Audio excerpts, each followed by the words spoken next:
কি ভাবছেন জিন্দিগি মানে কি? ভাত তরকারি, পেশাব পায়খানা, মোবাইল, নারী, ছবি, খাতা বালিশ আর দোকানদারি, আর বন আর বিড়ি, চার বিস্কুট, পেঁয়াজু আর আলুর চপ, আপেল আর মালটা, এরই নাম জীবন? খালাস, এরই নাম জিন্দিগি? বলো না বাপ। এজন্য অভিভাবক হিসাবে আপনারা প্রত্যেকের কাছে আমার অনুরোধ, আপনারা যারা স্ত্রীর স্বামী, আপনারা যারা সন্তানের বাবা, আপনাদের দায়িত্ব আপনার স্ত্রীর ঈমান আমলের হেফাজত করা। আপনার দায়িত্ব খোদার কসম আপনার ছেলে মেয়ের ঈমান আমলের হেফাজত করা।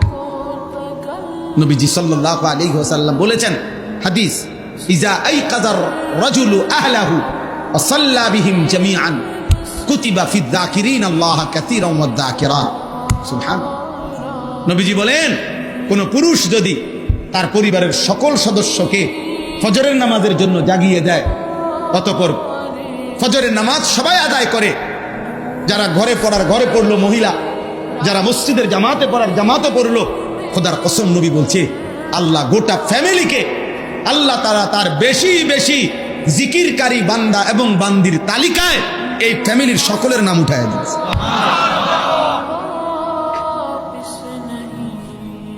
কুতিবা লিখে দাও।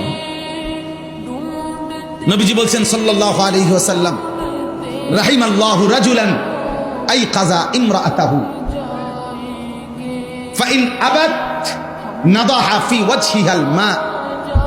আল্লাহ ওই পুরুষের উপরে, ওই স্বামীর উপরে আল্লাহ রহমত নাজিল করেন যে তার স্ত্রীকে ফজরের নামাজের জন্য জাগিয়ে দেয়।